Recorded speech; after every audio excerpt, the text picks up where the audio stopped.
বন্ধুরা আজকে মাটন করবো। দেখুন কি করে মটন আমি ধুয়ে নিয়েছি আগেই, নিয়ে মশলাটা দেখুন, আদা রসুন পেঁয়াজ শুকনো লঙ্কা।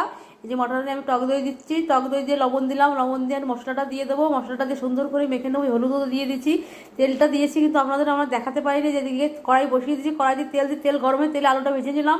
আলু ভাজা হয়ে গেছে, নামিয়ে নিয়েছি। ওই তেলের মধ্যে জিরে শুকনো লঙ্কা ফোড়ন দিয়ে কেটে রাখা পেঁয়াজটা দিলাম, গোটা গরম মশলা দিয়ে সুন্দর করে ভেজে নিচ্ছি।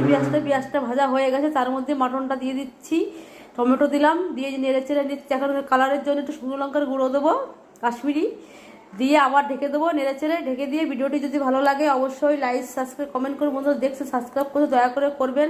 যে কষা কষা হচ্ছে, এখন ভেজে রাখা আলুটা দিয়ে দেবো। আলুটা দিয়ে নেড়ে চেড়ে তো প্রেসার কুকারে আমি এখন দিয়ে দেবো। প্রেসার কুকারে দিয়ে আমি 2টো সিটি মারবো। এই যে প্রেসার কুকার দিয়ে দিয়েছি, যে গরম জল দিচ্ছি আমি কিন্তু বন্ধুরা। এই 2টো সিটি মারছে, নামিয়ে নিয়েছি। গরম মশলার গুঁড়ো দিয়ে নামিয়ে নেবো। এই যে গরম মশলার গুঁড়ো দিয়ে দিলাম, কড়াইতে ঢেলেও নিয়ে